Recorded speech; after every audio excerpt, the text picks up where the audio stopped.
You wake up. It's the middle of the night. The room is dark. The house is quiet. Your first instinct is panic. Something's wrong. You can't sleep. You check your phone. 2:47 a.m. You lie there, staring at the ceiling, running through everything you have to do tomorrow, convinced your sleep is ruined. Here's what nobody tells you. For almost all of human history, waking up in the middle of the night wasn't a problem. It was the plan. Ancient humans didn't sleep the way you do. They slept in two separate blocks. And the time between them, that quiet, wakeful window in the dark, was considered the most important part of the night. We didn't lose that pattern because science moved on. We lost it because someone invented the light bulb. In 2001, a historian named Roger E. Kirch published a paper that quietly rewrote everything we thought we knew about sleep. He'd spent 16 years combing through diaries, court records, medical texts, and literature from medieval and pre-industrial Europe. What he found was everywhere, once he knew to look for it. References to first sleep and second sleep. In Chaucer, in Homer, in Shakespeare, in 15th century medical guides, in letters written by French peasants, English aristocrats, and colonial Americans. The pattern was consistent across centuries and cultures. People would go to sleep shortly after dark, sleep for 3 to 4 hours, wake naturally around midnight, stay awake for 1 to 2 hours, then fall back into a second, deeper sleep until morning. This wasn't insomnia, it wasn't a disorder, it was a default human sleep pattern for most of recorded history. A 1992 study by psychiatrist Thomas Weir confirmed it wasn't just historical. When he removed artificial light from participants' evenings for a month, they naturally reverted to biphasic sleep within weeks. The ancient pattern didn't disappear because we evolved past it. It disappeared in the 1800s when gaslighting made night social, and later when Edison's light bulb made darkness optional. We didn't upgrade our sleep, we just started ignoring half of it. So what did people do during that hour or two in the middle of the night? Not what you'd expect. They didn't lie there anxious, they didn't reach for a screen, they didn't spiral. Kirch's research shows they used the time deliberately. They prayed, they meditated, they had quiet conversations with whoever slept beside them, the kind of honest, unguarded talk that only happens in the dark. They interpreted their dreams. In an era before psychology, the waking window was when people processed the imagery of their first sleep while it was still vivid and fresh. Doctors of the time actually recommended the waking window for sex because both partners were relaxed, unhurried, and not exhausted from the demands of the day. Some people used it to read or write by candlelight. Others simply lay still in a state they described as deeply restful, a kind of wakeful calm that felt different from both sleep and ordinary wakefulness.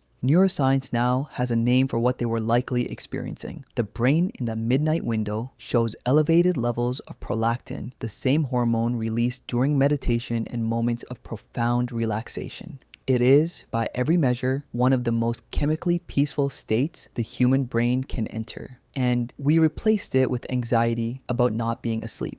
Here's what the science of modern sleep deprivation looks like. After one night of poor sleep, your cortisol levels, your primary stress hormone, spike by up to 37%. Your prefrontal cortex, the part of your brain that handles rational decision-making and emotional regulation, becomes measurably less active.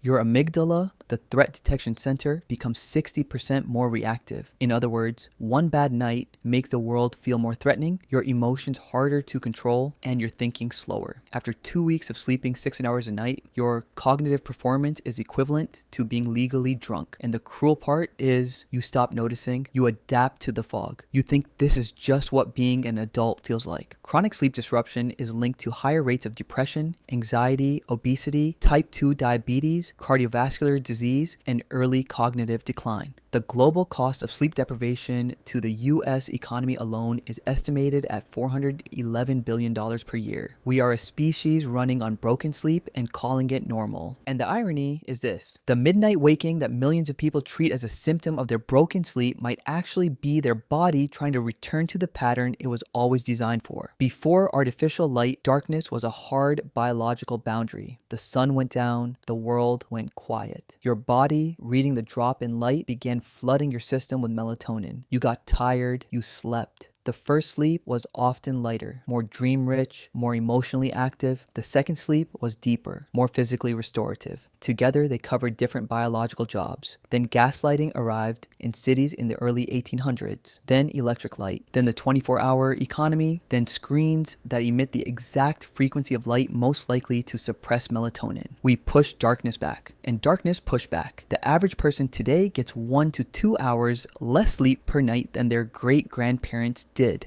They go to bed later. They wake to alarms, not to the natural rhythm of their second sleep ending. And somewhere in there, the waking window, that quiet, chemically peaceful gap between two sleeps, just quietly disappeared. We didn't decide to give it up. We just kept the lights on long enough that we forgot it existed. Here's what this doesn't mean. It doesn't mean you should set an alarm for 2 a.m. It doesn't mean you should restructure your life around a medieval sleep schedule. What it means is simpler and stranger than that. If you wake up in the middle of the night and can't immediately fall back asleep, you are not broken. You are not suffering from insomnia. You are not failing at sleep. You might simply be a human body doing exactly what human bodies have done for hundreds of thousands of years. The researchers who study this suggest the same thing. Stop fighting it. Don't reach for your phone. Don't spiral into anxiety about lost sleep. Lie still. Let your mind wander. If you have someone beside you, talk quietly. Your brain is already producing the prolactin, already entering one of its most peaceful states. The problem isn't the waking. The problem is that nobody told you it was supposed to happen. Ancient humans woke in the night and felt no panic because the night was not something to be conquered. It was something to move through, slowly in two unhurried halves. We changed the night, and then we were surprised when our bodies couldn't keep up. Your sleep isn't broken. Your world just forgot how night was supposed to work.